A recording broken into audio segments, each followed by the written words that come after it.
রক্তের কাফনে মোড়া, কুকুরে খেয়েছে যারে, শকুনে খেয়েছে যারে, সে আমার ভাই, সে আমার মা, সে আমার প্রিয়তম পিতা। স্বাধীনতা, সে আমার স্বজন হারিয়ে পাওয়া একমাত্র স্বজন। স্বাধীনতা আমার প্রিয় মানুষের রক্তে কেনা অমূল্য ফসল। ধর্ষিতা বনের শাড়ি, ওই আমার রক্তাক্ত জাতির পতাকা। কবি রুদ্র মোহাম্মদ শহীদুল্লাহ যখন স্বাধীনতাকে এমন করে চিত্রায়িত করছেন, শামসুর রহমান তখন বলছেন, স্বাধীনতা তুমি রবি ঠাকুরের অজর কবিতা, অবিনাশী গান। স্বাধীনতা তুমি কাজী নজরুল ঝাঁকড়া চুলের বাবরি তোলানো মহান পুরুষ, সৃষ্টি সুখের উল্লাসে কাপা। এই স্বাধীনতার জন্য কত কত প্রাণ বিসর্জন, কত কত সাহসের বিস্ফোরণ, কিন্তু কি করে অর্জিত হলো এমন রক্তে কেনা এই স্বাধীনতা? কত কত ঘটনা আর ঘটনার প্রবাহে এই অর্জন। মহান স্বাধীনতা ও জাতীয় দিবসে সেসব নিয়েই আলোচনা করব। আর আলোচনার জন্য আমাদের সঙ্গে আজকে যুক্ত রয়েছেন দুজন বিশিষ্ট অতিথি, সম্মানিত অতিথি, শ্রদ্ধেয় অতিথি। এবং আলোচনার নেপথ্যে থাকবে বিদ্রোহের ডাক দিয়ে এক চৌকস সেনা কর্মকর্তা জিয়াউর রহমানের লেখা একটি জাতির জন্ম শীর্ষক নিবন্ধ। প্রথমে অতিথিদের সঙ্গে পরিচিত হয়ে নিই। আমার ডানেই রয়েছেন অধ্যাপক ডক্টর মাহবুবুল্লাহ, যিনি একাধারে এক সময়কার ছাত্রনেতা ছিলেন, তুখোড় ছাত্রনেতা, অধ্যাপনা করছেন, তারপর ইতিহাসের এক পরিব্রাজক হয়ে রাজনীতির বিশ্লেষণও করছেন। আছেন মুজাহিদুল ইসলাম সেলিম, সাবেক ছাত্রনেতা যথারীতি এবং প্রবীণ রাজনীতিবিদ। আপনাদের দুজনকেই স্বাগত জানাচ্ছি শ্রদ্ধার সঙ্গেই আমাদের আজকের এই আলোচনায়, এই স্টুডিওতে। শুরু করছি ডক্টর মাহবুবুল্লাহ আপনাকে দিয়ে। একটি জাতির জন্ম শিরোনামে যিনি যে লেখাটি লিখেছিলেন জিয়াউর রহমান সাহেব, সেই লেখার শুরুতেই তিনি বলেছেন, পাকিস্তান সৃষ্টির পরপরই ঐতিহাসিক ঢাকা নগরীতে মিস্টার জিন্নাহ যেদিন ঘোষণা করলেন উর্দু এবং একমাত্র উর্দুই হবে পাকিস্তানের রাষ্ট্রভাষা, সেদিনই নিজের অজান্তে পাকিস্তানের স্রষ্টা নিজেই অস্বাভাবিক রাষ্ট্র পাকিস্তানের ধ্বংসের বীজটাও বপন করে গিয়েছিলেন এই ঢাকার ময়দানে। ব্যাপারটি কি এরকমই ছিল? প্রথমে যেটা বলা দরকার সেটা হচ্ছে, এই যে পাকিস্তান আন্দোলন যেটা মুসলিম লীগের নেতৃত্বে হয়েছিল, সেটা সবচেয়ে বেশি জনপ্রিয় হয়ে উঠেছিল কিন্তু আমাদের এই পূর্ব বাংলায়, যেটা আজকের বাংলাদেশ। এবং পাকিস্তানের পক্ষে 46 সালের নির্বাচনে এখানকার জনগণ ব্যাপকভাবে ভোট দিয়েছে। তার পাশাপাশি যদি দেখেন পশ্চিম পাকিস্তানের অবস্থা, সেখানে কিন্তু মুসলিম লীগের অবস্থান খুব শক্ত ছিল না, নড়বড়ে ছিল, এবং সেই রকম জনপ্রিয়তাও ছিল না। এই অঞ্চলের মানুষ জমিদার মহাজনদের অত্যাচার থেকে বাঁচার জন্য পাকিস্তানকে একটা ইউটোপিয়া হিসেবে গ্রহণ করেছিল, কল্পস্বর্গ হিসেবে গ্রহণ করেছিল, এবং তখন পাকিস্তান আন্দোলনের স্লোগানও অত্যন্ত জনপ্রিয় ছিল। কিন্তু পাকিস্তান প্রতিষ্ঠা হয়ে যাওয়ার পর এই অঞ্চলের মানুষদের মধ্যে মোহভঙ্গ শুরু হয়, এবং যারা এখানকার রাজনৈতিক নেতা ছিলেন তাদের অনেকের মধ্যেই পাকিস্তান সম্পর্কে মোহভঙ্গ সৃষ্টি হয়। এখানে যেমন বলা হয়েছে পাকিস্তান একটা কৃত্রিম রাষ্ট্র, এটা ঠিক যে পাকিস্তান, পশ্চিম পাকিস্তান এবং পূর্ব পাকিস্তানের মধ্যে যে ভৌগোলিক দূরত্ব, মাঝখানে ভারত, সেই দূরত্ব 1200 মাইলের মতো, 1000 থেকে 1200 মাইল। এরকম দূরত্ব নিয়ে একটা স্বাধীন রাষ্ট্র হয়, এটা খুবই অস্বাভাবিক ব্যাপার। অনেকে দৃষ্টান্ত দেয় মার্কিন যুক্তরাষ্ট্রের সঙ্গে আলাস্কা, মার্কিন যুক্তরাষ্ট্রের সঙ্গে হাওয়াই এর যে দূরত্ব সেটা। কিন্তু আমাদের এখানে এই এক্সাম্পল খুব একটা বাস্তব ভিত্তিক নয়। তারপর আপনি যেটা বললেন যে জিন্নাহ সাহেবের যে উক্তি, উর্দুকে পাকিস্তানের রাষ্ট্রভাষা করার জন্য তার যে দৃঢ় প্রত্যয়, এটা এই অঞ্চলের মানুষ গ্রহণ করেনি, এখানকার ছাত্র সমাজ গ্রহণ করেনি, জনগণও গ্রহণ করেনি। এবং এই সম্পর্কে মানুষের মধ্যে ক্ষোভের যে সূচনা হয়েছিল, ক্ষোভ জন্ম নিয়েছিল, তার একটা দৃষ্টান্ত হচ্ছে তখন পাকিস্তান সরকার যে পোস্টকার্ড চালু করে এবং লেফাফা খাম চালু করে চিঠিপত্র লেখার জন্য, এবং টাকা পাঠানোর জন্য যে মানি অর্ডার ফর্ম চালু করে, সেগুলোতে আপনার এক পাশে উর্দু ভাষা ছিল, আরেক পাশে ইংরেজি ভাষা ছিল, বাংলার কোনো স্থান ছিল না। সে কারণে মানুষের মনে প্রশ্ন ওঠে যে কি পাকিস্তান করলাম আমরা, পাকিস্তানের সংখ্যাগরিষ্ঠ মানুষ, কিন্তু আমাদের ভাষার যে মর্যাদা সেই রাষ্ট্র রক্ষা করছে না। এটা এবং এর মধ্য দিয়েই কিন্তু বিক্ষোভের সূচনা, এবং জিন্নার বক্তব্য এই বিক্ষোভটাকে আরও, যেটাকে বলা যায়, আরও এর মধ্যে আরও আগুনে ঘি ঢালার মতো একটা অবস্থা সৃষ্টি করেছে। এবং সেই সময় জিন্না কার্জন হলে যে সমাবেশ অনুষ্ঠানে বক্তৃতা দেন, কনভোকেশন অনুষ্ঠানে বক্তৃতা দেন, সেই বক্তৃতার প্রতিবাদে ছাত্রদের পক্ষ থেকে নো নো বলে, না না আমরা মানছি না, এই অভিব্যক্তি, এই ধ্বনি উচ্চারিত হয়েছিল। পৃথিবীর খুব কম স্বাধীন রাষ্ট্রই আছে, কম সার্বভৌম রাষ্ট্রই আছে যেখানে জন্মলগ্নের পরে পরেই সেই রাষ্ট্র সম্পর্কে একটা মোহমুক্তি বা মোহভঙ্গের সূচনা হয়েছে। এবং আমরা যদি বাংলাদেশ এবং তৎকালীন পূর্ব পাকিস্তানের ইতিহাস পর্যালোচনা করি, তাহলে দেখব যে এখানকার মানুষ অত্যন্ত সচেতন, সংবেদনশীল, অত্যন্ত আবেগপ্রবণ, এবং বিশেষ করে মাতৃভাষার প্রশ্নে, মায়ের ভাষার প্রশ্নে তাদের যে আবেগ এবং তাদের যে আকর্ষণ, সেইটা একেবারেই তুলনাহীন। ভাষার জন্য প্রাণ দিয়েছে এই রকম ঘটনা পৃথিবীর ইতিহাসে খুব বেশি নেই। হ্যাঁ, ভাষা আন্দোলন হয়েছিল, তুরস্কে এক সময় হয়েছে ভাষা আন্দোলন, কিংবা আমাদের এই অঞ্চলে আপনার উত্তর পূর্ব ভারতের আসামে বাংলা ভাষা নিয়েও আন্দোলন হয়েছে এবং সেখানেও মানুষ মারা গেছে। কিন্তু বাংলাদেশের ব্যাপারটা ছিল সম্পূর্ণ ভিন্ন।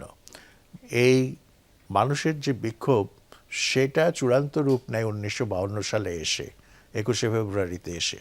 এবং সেই সময় যে আপনার 144 ধারা জারি করা হয়েছিল, সেটা ভঙ্গ করতে গিয়েই কিন্তু সেই সময়কার নুরুল আমিন সরকারের পুলিশ গুলি বর্ষণ করে এবং অনেকে শহীদ হয়। সেই শহীদদের নাম আমরা উচ্চারণ করি, আমাদের গানে গানে উচ্চারণ করি। এবং গাফফার চৌধুরী যে গানটা লিখেছেন, যে বিশাল গান, কিন্তু গাওয়া হয় মাত্র 4টা কি 5টা ছত্র। তো আমার ভাইয়ের রক্তে রাঙানো 21শে ফেব্রুয়ারি, আমি কি ভুলিতে পারি। তো সেই গান আমাদেরকে উজ্জীবিত করেছে এবং সেই গান আমরা এখনো গেয়ে চলেছি। এবং যতদিন বাংলাদেশ থাকবে, যতদিন বাংলা ভাষা থাকবে, যতদিন বাংলা ভাষাভাষী মানুষ এই পৃথিবীর বুকে থাকবে, ততদিন এই গান থেকে আমরা বাংলা ভাষার প্রতি আমাদের মমত্ব, আমাদের ভালোবাসা এবং আমাদের যে তার প্রতি যে এক ধরনের আনুগত্য, সেটা কিন্তু চিরকাল প্রকাশ পাবে। এক কথায় যেটা বলা যায় যে ভাষাভিত্তিক জাতীয় চেতনার ভিত্তিতেই কিন্তু বাংলাদেশ রাষ্ট্রের অভ্যুত্থান, এবং যে অভ্যুত্থান আপনার পরবর্তীতে নানা চড়াই উতরাই পেরিয়ে নানা অভ্যুত্থানের মধ্য দিয়ে শেষ পর্যন্ত 71-এ একটা মুক্তিযুদ্ধের রূপ লাভ করেছিল, সশস্ত্র সংগ্রামের রূপ লাভ করেছিল। সেই সংগ্রামের মধ্য দিয়েই কিন্তু এই রাষ্ট্রটার উৎপত্তি, একটা জাতির জন্ম। এখানে জাতির জন্ম কথাটা এখানে একটু চিন্তা করা উচিত। সেটা হচ্ছে, একটা কথা আছে পলিটিক্যাল সায়েন্সে, সেটা হচ্ছে state creates the nation and nation creates the state. আগে জাতি, তারপরে রাষ্ট্রের তৈরি, অথবা রাষ্ট্র তৈরি হয়ে গেলে জাতির গঠন বা জাতির উৎপত্তি ঘটে। বাংলাদেশের ক্ষেত্রে দুটোই কিন্তু সত্য। আমরা বাঙালি জাতি ছিলাম, তাকে ভিত্তি করেই কিন্তু বাংলাদেশ রাষ্ট্র। আবার অন্যদিকে বাংলাদেশ রাষ্ট্রটা হওয়ার ফলেই কিন্তু আমরা বাংলাদেশি জাতি হিসেবে বিশ্ব পরিসরে আমাদের পরিচয় দিতে পারছি এবং আমাদের একটা আত্মপরিচয় সৃষ্টি হয়েছে, নির্ধারিত হয়েছে। আমি একটু মুজাহিদুল ইসলাম সেলিম আপনার কাছে আসতে চাই। জিয়াউর রহমান তার লেখায় যেমনটি বলেছেন যে তার অভিজ্ঞতা থেকে পাকিস্তানি তরুণ সমাজকে শেখানো হতো বাঙালিদের ঘৃণা করার কথা, এবং সেই সঙ্গে একটা বাঙালিকে একটি নিকৃষ্টতম জাতি হিসেবে পরিচিত করা, কিংবা তাদের মগজে মননে সেই জিনিসটা ধারণ করার এক ধরনের চেষ্টা। এগুলোর প্রভাব কি সমাজে পড়েছিল? এগুলোর প্রভাব থেকেই ধীরে ধীরে বাঙালিদের মধ্যে এক ধরনের মুক্তির আকাঙ্ক্ষা তৈরি হয়েছিল কিনা? ধন্যবাদ। আজ আমাদের স্বাধীনতা দিবস, অর্ধ শতাব্দীর বেশি পার হয়ে গেল, কিন্তু এই দিন ইতিহাসে অমর অক্ষয় হয়ে থাকবে। এবং এই দিনে সমস্ত শ্রোতা মণ্ডলীর কাছে, দর্শক মণ্ডলীর সঙ্গে মিলে আমি এই বীর সংগ্রামে যারা আত্মাহুতি দিয়েছেন শহীদদের প্রতি শ্রদ্ধা নিবেদন করছি। ডক্টর মাহবুবুল্লাহ অনেক আলোচনা করে আসছেন এবং অনেক সত্য কথা তার কথার ভিতর দিয়ে প্রকাশিত হয়েছে। আপনি আলোচনাটা শুরু করেছেন জেনারেল জিয়ার একটা লেখা। লিখিত প্রবন্ধ, সেখানে তিনি যে বয়ানগুলো দিয়েছেন সেটার পরিপ্রেক্ষিতে সেটা পাঠ করা উচিত সকলের এবং সেখান থেকে কতগুলো ইন্টারপ্রিটেশন নেওয়া উচিত। কিন্তু আমি মনে করি মুক্তিযুদ্ধ বা ইতিহাসের কোনো ঘটনার কোনো আনুষ্ঠানিক অফিসিয়াল ভার্সন দেওয়ার চেষ্টা করাটা খুবই অবৈজ্ঞানিক। নতুন নতুন উপাদান সেখানে যুক্ত হতে থাকবে। ইতিহাসকে আমরা ঘুরে ফিরে নানা দৃষ্টিভঙ্গি থেকে তুলে ধরার চেষ্টা করব, তাহলে পরেই কিন্তু প্রকৃতি ইতিহাস আমাদের জানা যাবে।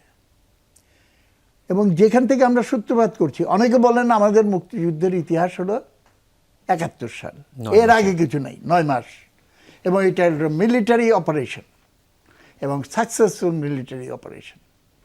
আমি এই বক্তব্যের সঙ্গে একমত নয়, কারণ আকাশ থেকে নাজেল হয়নি এই মুক্তিযুদ্ধ, সশস্ত্র পর্ব, বহুদিনের সংগ্রামের ধারাবাহিকতায় গড়ে ওঠা আন্দোলনের, গণ আন্দোলনের সংগ্রামের প্রক্রিয়ায় তার শীর্ষবিন্দু হিসেবে আমাদের সশস্ত্র পর্বটা সংগঠিত হয়েছে। তারা আমাদের পেছন দিকে তাকাতে হয়। পেছন দিকে তাকালে একটা গুরুতর প্রশ্ন আমার সবাইকে ভাবার জন্য আমি বলবো, আমরা স্টার্ট করি ৪৭ থেকে, সেটা কি ঠিক? আমাদের এখানে ব্রিটিশ কলোনি ছিলাম আমরা ২০০ বছর, তো ব্রিটিশ কলোনিয়াল শাসনের বিরুদ্ধে যে সংগ্রাম, সেটাও তো স্বাধীনতার সংগ্রাম। তারও তো সৈনিক এবং মহাসৈনিক সেনাপতিগণ, প্রীতিলতা, সূর্য সেন ইত্যাদিতে নাম বলে শেষ করা যাবে না। এবং গোটা ভারতবর্ষে বেঙ্গল এবং ওইদিকে পাঞ্জাব এবং সেখানকার বিখ্যাত নেতা পাঞ্জাবের কি সিং যেন, যাই হোক, ভগৎ সিং, ওইদিকে ভগৎ সিং এবং তার দলবল, আর এইদিকে সব বাংলার তরুণ জওয়ান, এটা বিশাল ইতিহাস, কাঁপিয়ে দিয়েছিল ব্রিটিশদেরকে। পথে হয়তো পথ এবং পন্থায় হয়তো কিছু ত্রুটি বিচ্যুতি ছিল, কারণ খালি ব্যক্তিগত সন্ত্রাস দিয়ে এটা করা যায় না, যেটা নাকি সেই সময়ের সেনানীরা বুঝতে পেরে পরবর্তীকালে তারা গণবিপ্লবের পথে তাদের মতাদর্শগত রূপান্তর ঘটে এবং একটা বড় অংশ কমিউনিস্ট আন্দোলনে যোগদান করে। এইটাকে, এই ইতিহাসের পর্বটাকে ধারাবাহিকতায় কিন্তু আমাদের দেখতে হবে। এবং ব্রিটিশরা খুব চালাক, তারা দেখলো এটা যদি কন্টিনিউ করে তাহলে তা আমও যাবে, ছালাও যাবে, আমার এখান থেকে সরকারও উঠে যাবে, এবং আমার এখানে যে অর্থনৈতিক শোষণ সেটাও আমি তো আর চালাতে পারবো না। সুতরাং ফন্দি করো, অর্থনৈতিক শোষণ বহাল রাখতে হবে। ওর জন্য কী করতে হবে? এমন একটা ফর্মুলা বের করলো যেখানে হিন্দু মুসলমানের বিভেদ আগে থেকেই তারা তৈরি করে রেখেছিল, এবং সাম্প্রদায়িকতার ভিত্তিতে মানুষের যে চিন্তার অভিব্যক্তি সেইটাকে সুরসুরি দিয়ে সামনে নিয়ে আসলো। এবং সেই ভিত্তিতেই দ্বিজাতি তত্ত্বের ফর্মুলা আসলো, যে জাতি গঠিত হয় ধর্মের ভিত্তিতে, এটা ভাষার ভিত্তিতেও না এবং ঐতিহাসিক ধারাবাহিকতার ভিত্তিতে না। এবং এই কথাটা বলে পাকিস্তান আন্দোলন। কিন্তু আমি খালি পাকিস্তান আন্দোলনকে দায়ী করব না, আমাদের এখানে জাতীয়ভাবে যে আন্দোলনটা ছিল, কংগ্রেসের নেতৃত্বে যেটা পরিচালিত হচ্ছিল, সেই নেতৃত্বের ভেতরেও একের পর এক দুর্বলতা এবং অহমিকা বোধ এবং সমস্ত সিচুয়েশনটা বোঝার চেষ্টা করা, to understand the Muslim mind, এই কাজটা বিশালভাবে গাফিলতি হয়েছে। শুধু তাই না, মুসলিমদের ভেতরে যেমন মুসলিম সাম্প্রদায়িকতায়, হিন্দুদের ভেতর আরও উগ্র হিন্দু সাম্প্রদায়িকতা কিন্তু জন্ম নিয়েছিল, জনসংঘ ইত্যাদি তাদের মাধ্যমে। এবং পরিস্থিতি এমন জায়গায় চলে গেল, কলকাতা রায়ট, সেখান থেকে মানুষের রক্ত ছড়াছড়ি, ব্রিটিশরা হঠাৎ করে বলল ৩ মাস ৪ মাসের ভেতরে আমরা চলে যাচ্ছি, তোমরা যা করার করো। পার্টিশন নিয়ে বসাইলো, তখন সময়ও নাই, অন্য কিছু করবে, যুক্ত বাংলা রাখা যায় কিনা সেই চেষ্টা হয়েছিল, শ্যামাপ্রসাদ সরোয়ার্দী ফর্মুলা নিয়ে অনেক চেষ্টা, কিছুতেই কিছু হলো না। বাংলার মাহবুবুল্লাহ ভাই যেটা বললেন, বাংলার মানুষ তারা কিন্তু পাকিস্তান প্রস্তাবের পক্ষে ভোট দিয়েছিল 46 সালের ইলেকশনে বিশালভাবে, সম্ভবত মুসলমানদের ভেতরে 95% এই পাকিস্তান পক্ষে ভোট দিয়েছে। এবং সেইটা এই কারণে যেটা মাহবুবুল্লাহ বললেন, এইটার সঙ্গে আমার বিবেচনায় সুপ্তভাবে যে অর্থনৈতিক স্বার্থবোধের চিন্তা ছিল, বাংলার শ্রমিক কৃষক তারা দেখলো যে হিন্দু জমিদারি শাসন যদি কন্টিনিউটির ধারায় আমরা চলি, তাহলে ওইটাইতে আবার আমাদের চেপে বসবে।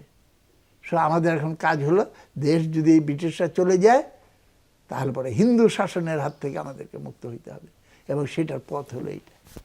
কিন্তু তাদের অভিজ্ঞতায় তারা এটা তখনও বুঝতে পারে নাই যে জমিদার মুসলমান হোক আর হিন্দু হোক, শোষক হিন্দু হোক আর মুসলমান হোক, মুসলমান প্রজার প্রতি সামান্যতম মমতা তারা করে না। এবং পাকিস্তান সৃষ্টি হওয়ার পর কৃত্রিম রাষ্ট্র, জিয়া রহমান সাহেব এটা বলেছেন, সবাই বলি আমরা, কৃত্রিমতা এই কারণে যে জাতির ডেফিনিশন যেটা, সেইটাকে অগ্রাহ্য করে আমি ধর্মভিত্তিতে জাতি বলতেছি, সেটাই যদি সত্য হতো, সমস্ত মুসলমান নিয়ে সারা দুনিয়া এক রাষ্ট্র হয়ে যেত। এগুলো যুক্তিতে তো টেকে না। কিন্তু এই যুক্তির জায়গাগুলো শিক্ষিত বুদ্ধিজীবী তথা ছাত্র এবং যুবক তাদের ভেতরে যতটা ছিল, সাধারণ মানুষ তাদের অনুভূতির সঙ্গে জড়িত। মাকে মা বলে ডাকতে পারবো না। তার চেয়ে বড় কথা, পাঞ্জাব থেকে আমাদেরকে শাসন করবে, শোষণ করবে, তাহলে আমাদের কি হলো?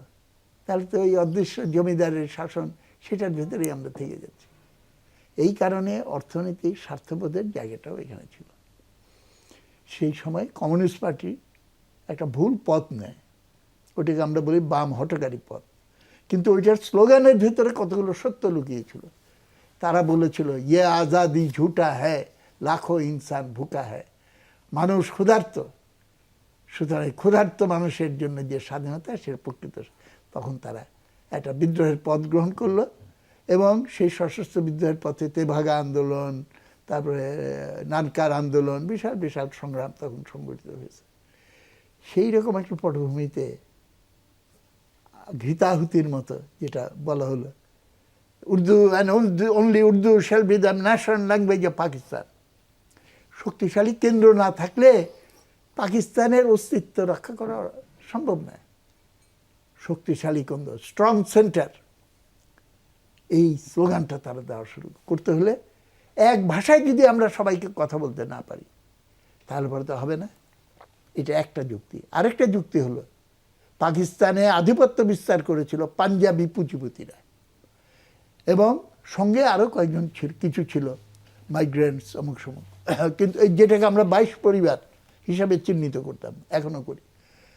তারা তাদের অর্থনৈতিক শোষণ বহাল রাখার প্রয়োজনে, বাঙালি জাতির উপরে শোষণ অব্যাহত রাখার প্রয়োজনে তার কালচারটাকে ভেঙে দাও। এবং শুধু বাঙালি না, বেলুচ, সিন্ধ, উত্তর পশ্চিম প্রদেশ, পাঞ্জাবের জনগণ, এই সবটার উপরে চাপিয়ে দেওয়ার চেষ্টা করলো। এইখান থেকে আসলো কিন্তু অ্যাটাক এগেনস্ট ভাষা এবং সংস্কৃতি, এইটার উপরে আসলো। এবং সেইখান থেকেই আমি এই পর্বে কথাটা শেষ করতে চাই। দেখেন, এইটা আমি সবাইকে বলবো যে ইতিহাস বিচার করার সময় মনে রাখতে হবে, এই ঐতিহাসিক ঘটনাগুলোকে কেন্দ্র করে কে এইটার মাস্টার মাইন্ড ছিল, কে এইটার মহানায়ক ছিল, এইটা নিয়ে তর্কে আমরা লিপ্ত হই। আহাম্মকি ব্যাপার। রবীন্দ্রনাথের কবিতা, রথযাত্রা, মহাধুমধাম, মাটিতে লুটায় মানুষ করেছে প্রণাম, রথ ভাবে আমি দেব, পদ ভাবে আমি, মূর্তি ভাবে আমি দেব, হাসে অন্তর্যামী। প্রত্যেকটা পর্বে মহানায়ক ছিল এই দেশের জনগণ। সেই জনগণের জায়গা থেকে আমাদের ইতিহাসকে ব্যাখ্যা এবং বিশ্লেষণ করার চেষ্টা ছাড়া আমরা কিন্তু প্রকৃত ইতিহাসে যেতে পারবো না। এবং ইতিহাস নিয়েও এক ধরনের ব্যবসা শুরু যেটা চলছে, সেটার ভেতরে আমরা পড়ে থাকতে, ওর জন্য ওইখানে আমি যাওয়ার পক্ষপাতী। জি স্যার, আপনার কাছে আসি আবার। ইতিহাসের কথাই হচ্ছিল, সংস্কৃতির কথা হচ্ছিল, আইয়ুবী দশকের কথাও হয়, যেখানে বাংলার সংস্কৃতিকে ধ্বংস করার এক ধরনের চেষ্টা, হীন চেষ্টা বা বিকৃত করার এক ধরনের চেষ্টা। সেখান থেকে কি জাতীয়তাবাদের উৎপত্তি হয়েছিল কিনা নাগরিকের মনে বা বাঙালি জাতির মনে? শুনুন, জাতীয়তাবাদের উৎপত্তির পেছনে নিম্নবর্গের মানুষের লড়াইটা থাকে। সেই লড়াইয়ের যে আকাঙ্ক্ষা, সেই আকাঙ্ক্ষা সমন্বিত হয়েই কিন্তু একটা জাতীয় সংগ্রামের জন্ম নেয়। এই উপমহাদেশে, যেটা সেলিম বলেছে, অ্যান্টি কলোনিয়াল যে স্ট্রাগল, উপনিবেশবাদ বিরোধী যে সংগ্রাম, সেটা বহুধা বিস্তৃত এবং তার সূচনা কিন্তু 1757 সালে ইস্ট ইন্ডিয়া কোম্পানি যখন বাংলা দখল করে নেয় তারপর থেকেই শুরু হয়েছিল। এইখানে সৈয়দ আহমদ বেরেলভীর যে লড়াই, কিংবা তিতুমিরের যে সংগ্রাম, কিংবা আরও বিভিন্ন কৃষক আন্দোলন, ফকির মজনু শাহর যে আন্দোলন, বা নীলকর সাহেবদের বিরুদ্ধে যে আন্দোলন, এবং আরও যত সব কৃষক সংগ্রাম, এমনকি দক্ষিণ ভারতের মোপালা কৃষকদের যে বিদ্রোহ, এইগুলি কিন্তু সমন্বিত হয়ে শেষ পর্যন্ত স্বাধীনতার সংগ্রামের রূপ পায় এবং তার বিচিত্র রকমের বৈশিষ্ট্য অর্জন করে। এখন প্রশ্ন হচ্ছে, আমাদের এই যে বাংলাদেশ, এই বাংলাদেশ যে হলো, সেটা কিন্তু আমি আগেও বলেছি চড়াই উতরাইয়ের মধ্য দিয়ে হয়েছে। স্বাধীনতার চিন্তা 52-এর ভাষা আন্দোলন যখন হয় তখনও কেউ কেউ হয়তো করেছিলেন, এদের মধ্যে কারো কারো নাম আমরা বলতে পারি। পরবর্তীকালে 1956 সালে কমিউনিস্ট পার্টির যে কংগ্রেস হয়েছিল কলকাতায়, সেখানে স্বাধীন পূর্ব বাংলার পক্ষে একটা প্রস্তাব উঠেছিল। কমরেড কুমার মৈত্র এবং কমরেড দেবেন শিকদার এবং কমরেড মারুফ, এরা সেই প্রস্তাব উত্থাপন করেছিলেন, কিন্তু তারা ভোটে হেরে যান। এরপরে 1962 সালে মনি সিং, কমরেড মনি সিং এবং শেখ মুজিবুর রহমান এবং ইত্তেফাক সম্পাদক তোফাজ্জল হোসেন মানিক মিয়া 62 আন্দোলনের প্রেক্ষাপটে চিন্তা করেছিলেন যে পূর্ব বাংলাকে স্বাধীন করা যায় কিনা। তখন আমরা কলেজে পড়তাম, আমি কলেজে পড়তাম। এই চিন্তাভাবনাগুলো, কথাগুলো কিন্তু আমাদের কানেও ভেসে এসেছিল। তখন সেই বৈঠকে মনি সিং বলেছিলেন যে এটা এই মুহূর্তে একটা বাড়তি চিন্তাভাবনা হবে এবং এই মুহূর্তে এই চিন্তা করা সঠিক হবে না, যখন সঠিক সময় আসে তখন আমরা সেটা করব। এবং এর পরবর্তী ধারাবাহিকতা আপনারা জানেন যে মৌলানা ভাসানী স্বায়ত্তশাসনের দাবিতে যে আন্দোলন করেছিলেন এবং প্রথম থেকে শেষ পর্যন্ত তিনি এতে অবিচল ছিলেন। এবং শেখ মুজিবুর রহমানও এক পর্যায়ে এসে 6 দফার কর্মসূচি দেন এবং সেটা আরও পরিণতি লাভ করে 69-এর গণ অভ্যুত্থানে। এবং সেই গণ অভ্যুত্থানের মধ্য দিয়েই আসলে, যদিও 11 দফা একটা কর্মসূচি ছিল, কিন্তু তখন মিছিলে মিটিংয়ে স্লোগান উঠেছিল শ্রমিক কৃষক অস্ত্র ধরো, পূর্ব বাংলা মুক্ত করো, বা ছাত্রলীগের ছেলেরা তারা স্লোগান দিয়েছিল বীর বাঙালি অস্ত্র ধরো, বাংলাদেশ মুক্ত করো, এইরকম স্লোগান এসেছিল। এবং তারপরে মুক্তিযুদ্ধ কিভাবে হয়েছে, কেন হয়েছে, সে কাহিনী আমরা জানি। বিশেষত মানুষের, এদেশের মানুষের গণতান্ত্রিক আকাঙ্ক্ষাকে পদদলিত করার কারণে হয়েছে। আপনি যে সংস্কৃতির প্রশ্নটা উত্থাপন করেছেন, সংস্কৃতির সঙ্গে শ্রেণী সংগ্রামের ঘনিষ্ঠ সম্পর্ক আছে, সংস্কৃতির সঙ্গে জাতীয় সংগ্রামের বিরাট সম্পর্ক আছে। এইখানে বাংলাদেশের রাষ্ট্রভাষা কি হবে বা তৎকালীন পাকিস্তানের রাষ্ট্রভাষা কি হবে, সেটা নিয়ে কিন্তু আবুল মনসুর আহমদ 1947-এর আগেই একটা বিশাল, খুব গুরুত্বপূর্ণ প্রবন্ধ লিখেছিলেন। ডক্টর শহীদুল্লাহ এই ব্যাপারে মানে তার বক্তব্য খুব স্পষ্ট ছিল। তিনি রবীন্দ্রনাথের সঙ্গে দ্বিমত পোষণ করে তিনি হিন্দিকে রাষ্ট্রভাষা হিসেবে গ্রহণ করার পক্ষপাতী ছিলেন না, তিনি বাংলাকে রাষ্ট্রভাষা হিসেবে গ্রহণ করার পক্ষপাতী ছিলেন। এবং পরবর্তীকালে এইখানে আমরা যেটা দেখলাম যে পাকিস্তান সরকার একটা নির্দেশ জারি করলো যে রবীন্দ্রনাথের যেসব গান যেটা পাকিস্তান চেতনার বিরুদ্ধে যায়, সেই সব গান যেন টেলিভিশন, রেডিওতে প্রচার না করা হয়। এগুলো হয়েছে এবং ফলে আপনার বাঙালি সংস্কৃতির যে মূল আবেদন এবং বাংলা ভাষা যে এক এবং অবিভাজ্য, এবং এই ভাষার সৌকর্য অর্জনে অনেকেই যেমন অবদান রেখেছেন, নজরুল রেখেছেন, রবীন্দ্রনাথ রেখেছেন, সত্যেন্দ্রনাথ দত্ত রেখেছেন, কিংবা বিদ্যাসাগর রেখেছেন, এদের সব কিছু মিলিয়েই কিন্তু আমাদের বাংলা ভাষার সাহিত্য এবং সংস্কৃতি, এবং এই সংস্কৃতির সঙ্গে আমাদের গান, আমাদের পল্লীগীতি, ভাটিয়ালি, সব কিছুর একটা সম্পর্ক আছে। এবং সংস্কৃতির মধ্য দিয়েই মানুষের আশা আকাঙ্ক্ষার প্রতিফলন ঘটে, অভিব্যক্তি ঘটে, সেটা হয়েছে।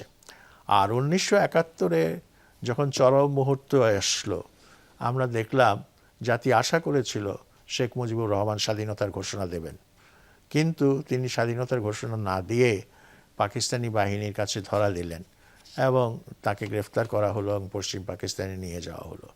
ঠিক এরকমই একটি সময়ে 27 মার্চ জিয়াউর রহমান, যার প্রবন্ধের কথা এখানে উল্লেখ করেছেন, তিনি চট্টগ্রামে কালুরঘাট বেতার কেন্দ্র থেকে আপনার বাংলাদেশের স্বাধীনতার ঘোষণা দিলেন এবং শেখ মুজিবুর রহমানের পক্ষ থেকে বাংলাদেশের স্বাধীনতার ঘোষণা দিলেন। এই ঘোষণার ফলে এই 25শে মার্চের কালো রাতে যে গণহত্যার সূচনা হয়েছিল, বাংলাদেশকে রক্তাক্ত করা হয়েছিল এবং খুনি বাহিনী বাংলাদেশের মানুষকে হত্যা করার যে তাণ্ডবে মেতে উঠেছিল, সেই সময় যে একটা হতাশা সৃষ্টি হয়েছিল, যে নিরাশা সৃষ্টি হয়েছিল, সেই নিরাশার মধ্য দিয়ে ওই একটি কণ্ঠস্বর মানুষকে কিন্তু উজ্জীবিত করেছে এবং আশার আলো দেখিয়েছে। সেই দিক থেকে তার সেই ঘোষণার গুরুত্ব। তিনি কিন্তু রাজনৈতিক নেতা ছিলেন না, তিনি একজন সামরিক বাহিনীর অফিসার ছিলেন, মেজর ছিলেন, কিন্তু একটা ঐতিহাসিক মুহূর্তে একটা ঐতিহাসিক উচ্চারণ করার জন্যই তিনি মানুষের মনে স্থান পেয়েছেন, ঠাঁই পেয়েছেন, যেটা তাকে পরবর্তীকালে আরও জাতির বৃহত্তর দায়িত্ব গ্রহণের জন্য তৈরি করেছিল, প্রস্তুত করেছিল। তো যাই হোক, এইখানে একটা কথা খুব পরিষ্কার হওয়ার দরকার, এমন সংস্কৃতি ছাড়া যেমন একটা জাতি তৈরি হতে পারে না, তেমনি একটি জাতিকে চিন্তা করতে হবে তার সংস্কৃতির স্বরূপটা কি হবে। সংস্কৃতির স্বরূপটা যদি আবার বিজাতীয় সংস্কৃতির দ্বারা প্রভাবিত হয়, বাইরের যেটা আমরা বলি নোংরা সংস্কৃতির দ্বারা যদি প্রভাবিত হয়, তাহলে কিন্তু অনেক বিভ্রান্তির সৃষ্টি হয় এবং অনেক ক্ষতির কারণ হয়ে দাঁড়ায় এবং জাতীয় আশা আকাঙ্ক্ষার যে প্রতিফলন আমরা চাই, সেই প্রতিফলনটা সম্ভব হয় না। আমরা এক কথায় বলতে পারি সেটা হচ্ছে, যেমন এই যে বাংলাদেশের স্বাধীনতার কথা বললাম, আরও অনেক ঘটনা আছে। যেমন লন্ডনে ইস্ট পাকিস্তান হাউস বলে একটা ক্লাব মতো ছিল, যেখানে বাঙালি ছাত্ররা পড়াশোনার জন্য গেলে বা কাজের জন্য গেলে সেখানে তারা প্রথম একটা স্থান পেত, জায়গা পেত থাকার জন্য। সেই ক্লাবকে কেন্দ্র করে, সেই ইস্ট পাকিস্তান হাউসকে কেন্দ্র করে কিন্তু স্বাধীন পূর্ব পাকিস্তানের চিন্তাভাবনা গড়ে উঠেছিল। কবির উদ্দিন সাহেব নামে এক ভদ্রলোক, ইকোনমিস্ট, পরবর্তীকালে ডক্টর কবির উদ্দিন, তিনি প্রথম একটি প্যাম্পলেট রচনা করেন, আনহ্যাপি ইস্ট পাকিস্তান, অসুখী পূর্ব পাকিস্তান। এটা অনেক আগের কথা, একেবারে 60-এর দশকের প্রথম দিকের কথা। তো এই যে স্বাধীনতার যে চিন্তা, এই চিন্তা বহুজন বহুভাবে করেছেন এবং বহু সময় আমি নিজে ব্যক্তিগতভাবে আমরাও করেছি। এই স্বাধীনতার বক্তব্য উত্থাপনের জন্য 1970 সালে সামরিক আদালতে আমার বিচার হয়। আপনি নিজে 69-এর গণঅভ্যুত্থান, শুধু 69 না, 70-এর 22শে ফেব্রুয়ারি আমরা স্বাধীন জনগণতান্ত্রিক পূর্ব বাংলার কর্মসূচি উত্থাপন করেছিলাম। তো সেই কর্মসূচি উত্থাপন করতে গিয়ে আমি গ্রেফতার হয়ে যাই এবং সামরিক আদালতে আমার বিচার হয়, আমার কারাদণ্ড হয়, ব্যত্রদণ্ড হয় প্রভৃতি হয়েছে এবং আমাকে আর পরে মুক্ত হওয়া সম্ভব হয়নি। স্যার, আমরা আবারও আপনার কাছ থেকে শুনবো সেই সব যাত্রার কথা। আমি একটু মুজাহিদুল ইসলাম সেলিম আপনার কাছে আসতে চাই।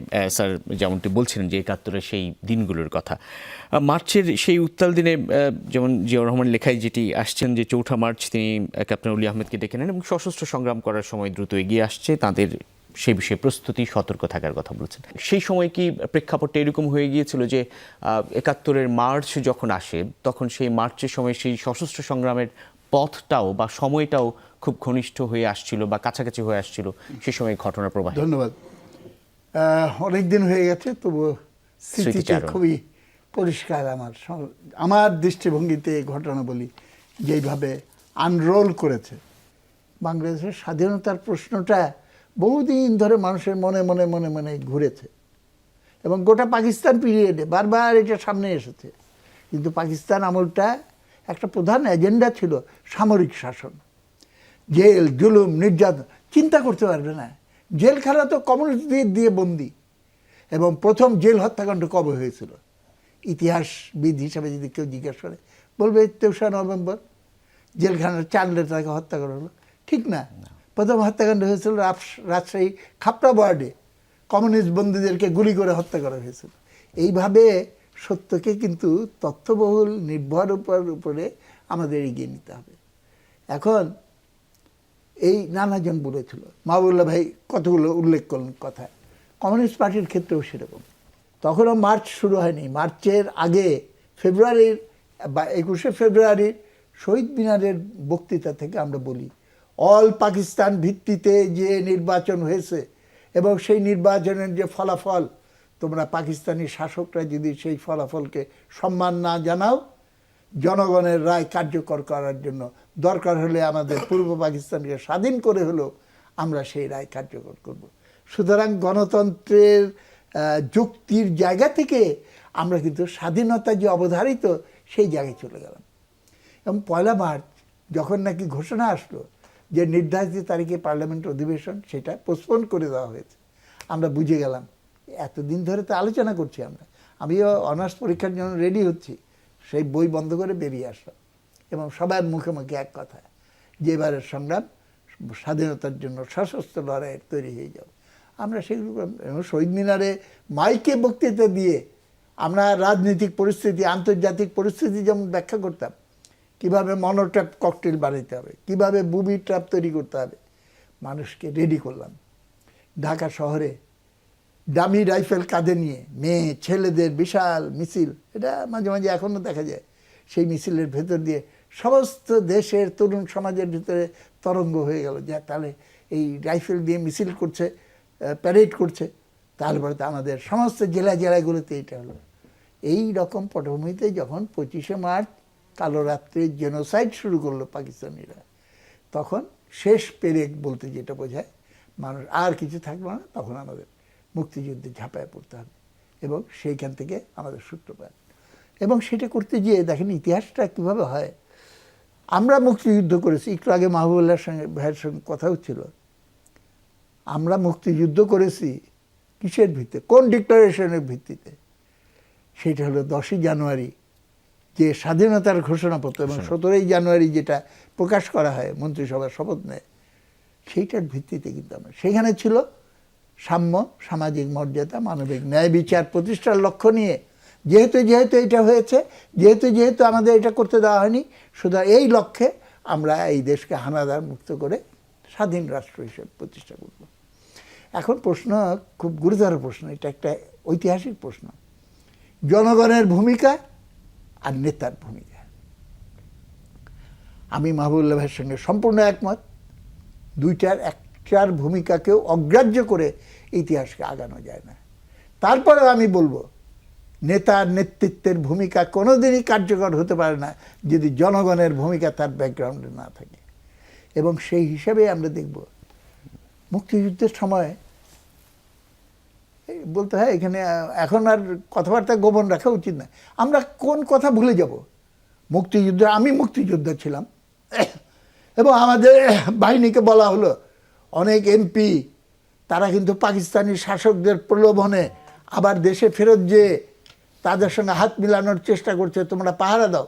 আমরা পাহারা দিয়ে রেখেছি। খন্দকার মোশতাক আহমেদ পররাষ্ট্র বিভাগের দায়িত্ব ছিল, সে পাকিস্তানের সঙ্গে কনফেডারেশন করার জন্য প্লেনে উঠে জাতিসংঘে বক্তৃতা দিয়ে এই প্রপোজাল দিবে এই প্ল্যান করেছিল এবং সে একটা প্রচার করেছিল এইটাই, তাজউদ্দিন মুজিবকে আউট করতে চায়, ওর জন্য মুজিবকে জেলখানায় রেখে তাকে মেরে ফেলুক, শেষ হয়ে যাক, কোনো অসুবিধা নেই, ওর জন্য গো ধরে বসে আছে, কিন্তু মুজিবকে বাঁচাইতে হবে। মুজিবকে যদি বাঁচাইতে পারি, আজকে না পারি, মুজিব ভক্ত হয়ে গেল, যে পরবর্তীকালে মুজিবের হত্যাকারী। দেখেন ইতিহাসের এগুলো টার্নিং পয়েন্টস। এবং তারপরে কার্যত অনেকার্থে প্লেন থেকে নামিয়ে মুশতাককে এই ষড়যন্ত্র আটকে দেওয়া হলো। এবং এই লোকগুলোই কিন্তু পরবর্তীকালে দেশ স্বাধীন হওয়ার পর 72-এর সংবিধান সম্পর্কে আমার কথা হলো মৌলিকভাবে ঠিক আছে, কিন্তু এই লোকগুলো তো হাত ছিল, সুতরাং সেখানে ত্রুটি বিচ্যুত থাকবে না। আমরা তো প্রতিবাদ করেছি যে এটা কারেক্ট হয়নি, এটা কারেক্ট হয়নি, সেটা সংশোধন করা এক জিনিস, কিন্তু যখন মুক্তিযুদ্ধের ধারাবাহিকতার ভিত্তিতে যে সংবিধান রচিত সেটাকে ছুঁড়ে ফেলে দিয়ে অন্য জায়গায় করার চেষ্টা করা হয়, সেটা একমত হতে পারে। লাস্ট আমি এখানে বলতে চাই এই প্রসঙ্গে, জনগণের ভূমিকার প্রসঙ্গে, আমরা বীরের জাতি, আমরা বিজয় অর্জন করি কিন্তু বিজয় ধরে রাখতে পারি না। আমি অনেক চিন্তা করেছি, তার একটা বড় কারণ কিন্তু এই আমার জীবনের অভিজ্ঞতা আমি দেখেছি। 71-এর পর দেশ স্বাধীন হলো, তাজউদ্দিন সাহেব সার্কুলার জারি করলেন, তখনও মুজিব পাকিস্তানের কারাগারে। তিনি বললেন দেশ চালাবে মুক্তিযোদ্ধারা, সমস্ত মিলিশিয়া ক্যাম্প করতেছে ওখানে নাম লেখান, ওইখান থেকে আমি মিলিটারি রিক্রুট করব, পুলিশ রিক্রুট করব, ব্যাংকের অফিসার রিক্রুট করব, আমার ব্যুরোক্র্যাটস, আমার সচিব, আমার ডিসি, এসপি সব রিক্রুট করা হবে। আমরা বললাম খুব ভালো কথা, অস্থায়ী বিপ্লবী সরকার গঠন করেন। ওর জন্য মুক্তিযুদ্ধে অংশগ্রহণকারী সব শক্তিকে নিয়ে যদি রাষ্ট্র পরিচালনার সরাসরি দায়িত্ব সেখানে দেওয়া হতো, তাহলে সম্ভবত ইতিহাস অন্যদিকে যেত। ধাবিত হতো। নেতার ভূমিকা বাংলাদেশের আন্দোলনে জনগণের ভূমিকা প্রধান, এইটা আমার অভিজ্ঞতার আলোকে আমি এটা বলছি। কিন্তু নেতার ভূমিকা ছাড়াও তো এটা হতো না। কিন্তু কোন নেতা? সেই নেতার কেউ নেতৃত্ব বলবে একক শেখ মুজিব, কেউ বলবে এককভাবে জিয়াউর রহমান, কেউ বলবে এককভাবে মনি সিং। কোনোটাই কারেক্ট না। বঙ্গভবন থেকে ছবি নামিয়ে ফেলেছিল মুজিবের। আমি এটা সঠিক মনে করিনি। আমি মনে করি এখানে মুজিবের ছবি থাকবে, পাশে মৌলানা ভাসানীর ছবি থাকবে, পাশে মনি সিংয়ের ছবি থাকবে, আমাদের সেক্টর কমান্ডারদের ছবি থাকবে, ওসমানীর ছবি থাকবে, সবাই। এবং সবাইকে নিয়ে আমরা যে অস্থায়ী বিপ্লবী সরকার করে মুক্তিযোদ্ধাদের হাতে দায়িত্ব দিতাম যে তোমরা দেশ পরিচালনা করো, তাহলে পরে কিন্তু আজকের এই অবস্থার সৃষ্টি হতো, সংকট তৈরি হতো না। জিয়াউর রহমান লেখা একটু আরেকবার ফিরতে চাই এই কারণে যে তিনি 7 মার্চের ভাষণকে উল্লেখ করেছেন এভাবে: 7ই মার্চ রেসকোর্স ময়দানে বঙ্গবন্ধু শেখ মুজিবুর রহমানের ঐতিহাসিক ঘোষণা আমাদের কাছে এক গ্রিন সিগন্যাল বলে মনে হলো। আমরা আমাদের পরিকল্পনাকে চূড়ান্ত রূপ দিলাম, কিন্তু তৃতীয় কোনো ব্যক্তিকে তা জানালাম না। বাঙালি ও পাকিস্তানি সৈনিকদের মাঝে উত্তেজনা ক্রমেই চরমে উঠল এবং এরপর 25শে মার্চের কালো রাত, তারপর তাদের বিদ্রোহের ডাক এবং তারপরের ঘটনা আপনি এর আগেও বলছিলেন। বঙ্গবন্ধুর সেই ভাষণ কিংবা জিয়াউর রহমান বঙ্গবন্ধু সম্বোধন করে তার লেখায় উল্লেখ করা এবং সেটির পরবর্তীতে জিয়াউর রহমানের সঙ্গে সম্পর্ক এবং স্বাধীনতার ঘোষণা, সেসবের সংযোগটা আসলে কিভাবে হলো? দেখুন, এই যে ইতিহাস যদি রচনা করতে হয়, তাহলে ইতিহাসের মাইলস্টোনগুলো সব কিছুকে স্বীকৃতি দিতে হবে। সেই হিসেবে 7ই মার্চের যে তার যে বক্তৃতা, সেটার একটা বিশাল গুরুত্ব আছে। তবে আমি এখন উপসংহার হিসাবে যেটা বলতে চাই, স্বাধীনতা তো হলো এবং 55 বছর চলে গেছে, এবং এখন যদি আমরা আমাদের প্রত্যাশা এবং প্রাপ্তির মধ্যে একটা স্থিরপত্র ব্যালেন্স শিট করিয়ে করতে চাই, তাহলে দেখব আমাদের প্রাপ্তির ক্ষেত্রে খুবই সামান্য অর্জন এবং আমাদের অনেক প্রত্যাশা পূরণ হয়নি, অপ্রাপ্তির সঙ্গে পরিমাণই অনেক বেশি। ব্রিটিশ আমলে একজন চারণ কবি লিখেছিলেন, স্বদেশ স্বদেশ করিস নেরে, এ দেশ তোদের নয়। আজও বাংলাদেশের যে অবস্থা, বাংলাদেশের যেই পরিমাণ অর্থনৈতিক বৈষম্য, গরিবে ধনীতে যে পার্থক্য, মেহনতি মানুষের সঙ্গে যারা প্রাসাদোপম অট্টালিকায় বাস করে তাদের যে পার্থক্য, যারা বিদেশে ধন সম্পদ হস্তান্তর করেছে মানে পাচার করেছে তাদের যে পার্থক্য, এই পার্থক্য পর্বত প্রমাণ। অথচ মুক্তিযুদ্ধের আদর্শ ছিল সাম্য, আমরা সাম্য প্রতিষ্ঠা করব। আমরা তো সাম্য প্রতিষ্ঠা করতে পারলাম না, বরং অসাম্য দিন থেকে দিনে তীব্র থেকে তীব্রতর হয়েছে। এর চাইতে দুঃখের এবং লজ্জার আর কি হতে পারে, ব্যর্থতার আর কি কাহিনী হতে পারে? এবং একটা জাতি যদি চরম অসাম্যের মধ্যে থাকে, সে জাতির পক্ষে অর্থনৈতিক উন্নয়ন বলেন বা শিক্ষা সংস্কৃতিতে সমৃদ্ধি অর্জন করা বলেন বা আরও বিশাল ক্ষেত্রে জাতি হিসেবে পরিচয় তুলে ধরার কথা বলেন, তার কোনোটাই অর্জন করা কিন্তু সম্ভব নয়। কাজেই আজকে সেই বিষয়টা গভীরভাবে আমাদেরকে চিন্তা করতে হবে। এক, দ্বিতীয়ত হচ্ছে আপনার স্বাধীনতার জন্য আমাদের যেই সব নেতারা তাদের ভূমিকা পালন করেছেন, ঐতিহাসিক ভূমিকা পালন করেছেন, এখানে ছোট বড় মাঝারি অনেকেই থাকতে পারে, তাদের সকলের অবদানকে স্বীকার করতে হবে। আবার অন্যদিকে স্বাধীনতার ইতিহাস রচনার যে ব্যাপারটা, এই যে মোজাহিদুল ইসলাম সেলিম বলল যে অনেকেই মনে করেন যে স্বাধীনতার ইতিহাস শুরু হয়েছে 71 থেকে। আসলে কিন্তু ব্যাপারটা তা না। স্বাধীনতার ইতিহাস 71-এ, স্বাধীনতার ইতিহাস 47-এ, স্বাধীনতার ইতিহাস ব্রিটিশ ভারতে যে উপনিবেশবাদ বিরোধী সংগ্রাম হয়েছে, কৃষকদের সংগ্রাম হয়েছে, শ্রমিকদের সংগ্রাম হয়েছে, হ্যাঁ, এই সব কিছুই কিন্তু আমাদের স্বাধীনতা সংগ্রামের সঙ্গে ওতপ্রোতভাবে জড়িত এবং অর্গানিকলি লিঙ্কড। এবং এইটা যদি আমরা না উপলব্ধি করি, তাহলে কিন্তু আমরা বিশেষ কিছু অর্জন করতে পারবো না। আমাদের এই 72-এর সংবিধানের কথা বলা হয়, সেখানে বলা হয়েছে যে রাষ্ট্রের মালিক হচ্ছে জনগণ। ওই যে একটু আগে বললাম, স্বদেশ স্বদেশ করিস নে রে, এ দেশ তোদের নয়। এই আমাদের এই স্বদেশ বাংলাদেশ, এ দেশ কি আমাদের হয়েছে? এই দেশ কি কৃষকের বাংলাদেশ হয়েছে? এদেশ কি শ্রমিকের বাংলাদেশ হয়েছে? এদেশ কি বেকারের বাংলাদেশ হয়েছে? এদেশ কি মেহনতি মানুষের বাংলাদেশ হয়েছে? এদেশ কি শোষিত মানুষের বাংলাদেশ হয়েছে? হয় নাই। এবং যতদিন পর্যন্ত সেটা হবে না, ততদিন পর্যন্ত কিন্তু আমাদের স্বাধীনতা অপূর্ণ থেকে যাবে এবং রাষ্ট্র হিসেবে আমরা স্থিতিশীলতা অর্জন করতে পারবো না। আরেকটা কথা যেটা আমরা অনেকে বলতে চাই না, লজ্জায় হোক বা একপেশে চিন্তাভাবনার থেকেই হোক, আমাদের যে মুক্তিযুদ্ধ হয়েছিল সেই মুক্তিযুদ্ধের উপর কড়া ভূমিকা রেখেছিল ভারত, এবং ভারতের একটা বিশিষ্ট ভূমিকা ছিল তাদের নিজস্ব রাষ্ট্রীয় স্বার্থে, জাতীয় স্বার্থে, এবং সে কারণে আমরা অনেক কিছু অর্জন করতে পারিনি, আমাদের কাঙ্ক্ষিত অনেক কিছু করতে পারিনি।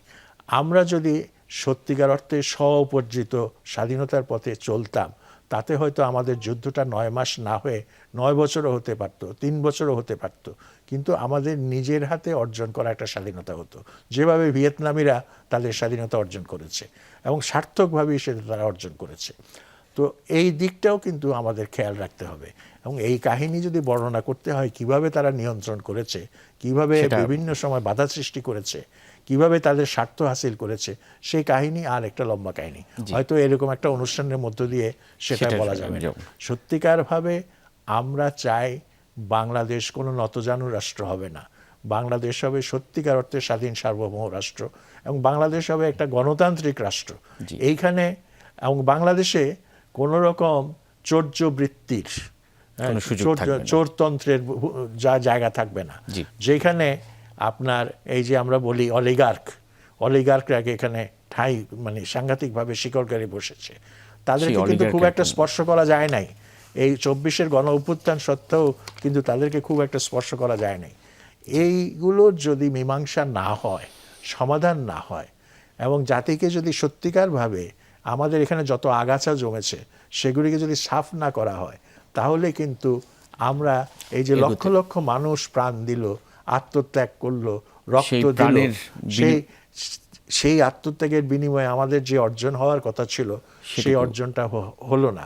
তার জন্য হয়তো সামনে আমাদেরকে আরো অনেক লড়াই সংগ্রাম করতে হবে। অনেক অনেক ধন্যবাদ। আমি মুজাহিদ ইসলাম সেলিম আপনার কাছেও আসতে চাই। একেবারে শেষ পর্যায়ে একটা জাতির জন্ম হলো, তারপরে এত এত আক্ষেপ, সেই আক্ষেপ ঘুচবে কি করে? আসলে প্রথমে আমাদের একটা কথা মনে রাখা উচিত যে আমরা বিজয় অর্জন করি, বিজয় ধরে রাখতে পারি না।